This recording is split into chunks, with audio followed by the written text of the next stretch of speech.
Assalamualaikum dan salam sejahtera. Bersama-sama saya Adam Mukris Polos Alfante dalam Dunia 11 Pagi. Emirat Arab Bersatu UAE dan Bahrain secara rasmi menandatangani perjanjian diplomatik dengan Israel. Perjanjian itu dimeterai oleh Menteri Luar UAE Abdullah bin Zayed Al Nahyan dan Menteri Luar Bahrain Abdul Latif Al Zayani dengan Perdana Menteri rejim Benjamin Netanyahu dalam satu majlis di White House. Ketiga-tiga mereka kemudiannya menandatangani satu deklarasi bersama yang turut ditandatangani oleh Presiden Amerika Syarikat Donald Trump. Terdahulu, Trump membayangkan antara 7 hingga 9 negara akan mengikut jejak UAE dan Bahrain, salah satunya Arab Saudi. Menurut Trump, beliau telah berbincang mengenai perkara itu dengan Raja Arab Saudi. Riyadh dijangka berbuat demikian apabila tiba masa yang sesuai. Keamanan, keselamatan dan kestabilan tidak akan dapat dicapai di Asia Barat selagi Israel tidak berundur dari wilayah yang diduduki. Demikian reaksi Presiden Palestin Mahmud Abbas berhubung tindakan UAE dan Bahrain menjalin hubungan diplomatik dengan Israel. Tindakan itu disifatkan sebagai satu pengkhianatan terhadap perjuangan Palestin. Menteri Kesihatan Ireland Stephen Donnelly disahkan negatif COVID-19. Sehubungan itu, arahan pengasingan kendiri yang dikeluarkan kepada semua anggota kabinet sebelum ini tidak lagi terpakai. Timbalan Perdana Menteri Leo Varadkar berkata, semua menteri kabinet dan ahli parlimen boleh menjalankan tugas seperti biasa pada hari ini. Donnelly mencetuskan panik selepas menunjukkan simptom COVID-19. Ia memaksa persidangan Dewan Rendah Parlimen digantung, manakala menteri-menteri kabinet diarah menghadkan pergerakan.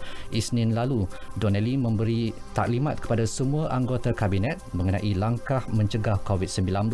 Semalam, beliau turut muncul dalam sidang media bersama Perdana Menteri dan Timbalan Perdana Menteri bagi mengumumkan sekatan pergerakan di Dublin.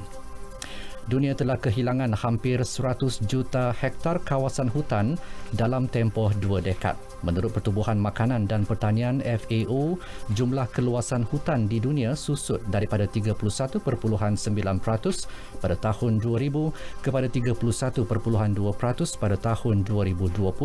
Keadaan itu disebabkan oleh aktiviti penebangan hutan yang sebahagian besarnya berlaku di negara-negara sub-Sahara Afrika dan Asia Tenggara serta di rantau Amerika Latin dan Amerika Tengah. Di Asia Tenggara misalnya, kawasan hutan kini hanya sekitar 47.8% berbanding 49% pada tahun 2015.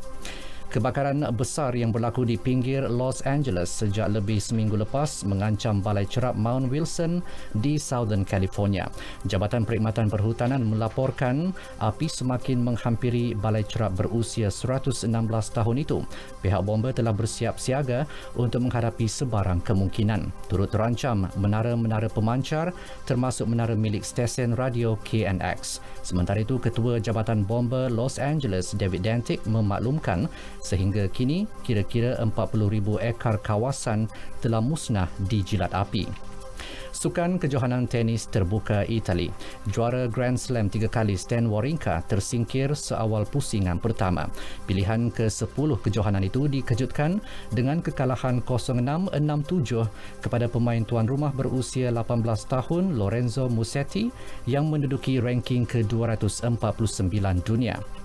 Beralih ke bola sepak, Benfica gagal layak ke Liga Juara Eropah berikutan kekalahan 1-2 kepada PAOK Thessaloniki di pusingan kelayakan. Jaringan Dimitrios Giannoulis dan Enrija Zivkovic sudah cukup untuk mengecewakan gergasi Portugal yang pernah menjulang Piala Eropah sebanyak 2 kali pada era 60-an. Dalam pada itu, Dynamo Kiev menewaskan AZ Alkmaar 2-0 manakala Gent mengalahkan Rapid Vienna 2-1. Sebastian Haller menjaringkan 2 gol ketika membantu West Ham menewaskan Charlton 3-0 dalam perlawanan pusingan kedua Piala Liga. Bagaimanapun, Crystal Palace disingkirkan Bournemouth melalui penentuan sepakan penalti selepas perlawanan berakhir tanpa jaringan. Penjaga gol Bournemouth, Asmir Begovic, dijulang sebagai wira apabila berjaya menyelamatkan sepakan ketua pasukan Palace, Luka Milojevic. Lawannya di pusingan ketiga ialah Manchester City. Akhir sekali Liga Perancis, gol jaringan Memphis Depay belum cukup untuk menyelamatkan Lyon daripada kalah 1-2 kepada Montpellier. Jaringan Depay mungkin menjadi jaringan terakhirnya buat Lyon selepas dia dikaitkan dengan penghijrahan ke Barcelona. Sekian berita yang disunting oleh Mas Niza Awang Kecil dari Pusat Berita RTM. Assalamualaikum.